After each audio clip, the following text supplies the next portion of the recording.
Linda Barcz from the Barcz Company is here taking your calls for 270-9933, and you got quite a variety of plants here today. I did actually, yes. I have a few annuals that I want to warn people that if they see their impatiens, if they aren't doing well, pull them out because there's something called downy mildew that is affecting some impatiens. Really? Yes, it can be a really bad disease, and if it's in a pot, it's not bad because you can get rid of that soil. But if it's in a planting bed, get rid of those plants, destroy them, but don't put them in your compost heap.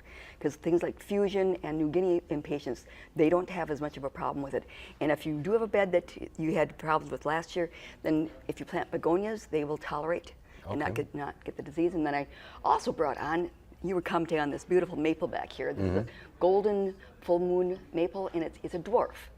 And we also have some cute little hemlocks and pine that can be used if people are creating little fairy gardens. I've never heard of this. Is the new thing? It's miniatures. Everything is miniatures. So that we have some evergreens that are, some that will tolerate the cold, like the hemlock. They'll be good to minus 30 below. Some of the others are cedars, and then they'll just be good for the summer. All right, fairy gardens. Something new. All right, let's go to the phones. We'll start with Carol in Madison. Hi, what's your question? Hi, my radishes leaves have holes in them, and there's little black bugs that are attacking the cucumbers. Oh dear. Okay. What do I do? Well, you always have to be careful. There are some organic controls that you can use on these plants. I wouldn't worry about the radishes. The fruit itself, or the radish itself is not impacted by this, so just still pick them and enjoy them. It's more of a cosmetic thing. But as far as the beetles on the cucumbers, that you may want to be doing some treating, but always check the label to see when you should treat and then harvest. That makes a difference. Because if you're going to eat it, you don't want chemicals on it. That's right. All right, Ann in Reedsburg, you're next. Hi, Ann. Hi there. Hi, what's your question? I have planted sunflowers next to the house on the north side, and I'm just wondering if that was such a good idea. Well, what I suspect will happen is that they will lean out. They're going to be reaching for sun, because sunflowers are one that absolutely love full sun. They're going to perform the best. But if they're planted, I let them grow and let's see. Hence the name.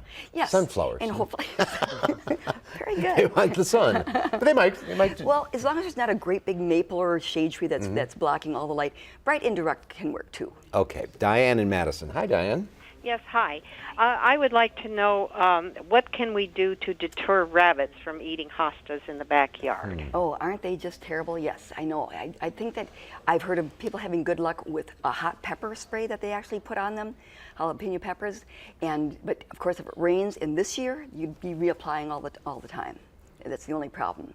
But otherwise, if they are really expensive ones, I would actually fence them until they get a little bit older. There should be enough food that the rabbits are back. But I think rabbits are in very high population. Looking at all the damage that we went through this last winter, we need more owls and hawks. Okay, so buy an owl or a hawk. There you go. All right, Steve in Madison. Hi, Steve. Hi, how are you guys today? Good. What's your question? Yeah, I live on a corner lot, and my median grass between the sidewalk and the road, every spring I have to end up replanting it because when they snowplow, they push all the salt and sand and everything up there. And I was just wondering if there's something that I could put in that I wouldn't have to really worry about, low maintenance stuff. Tolerate well, all this. See, but nothing's going to tolerate that plowing, and grass is probably the least expensive. If you start to put plant material there can be issues with that. The city only allows certain heights, and so probably grass is one of the toughest. I guess there is some ground covers that you could plant, and then if the edge got destroyed, it would gradually regrow, and then you could just put bark mulch in the portion that got damaged. But yeah, especially with the snow like we had last year. What kind of plants?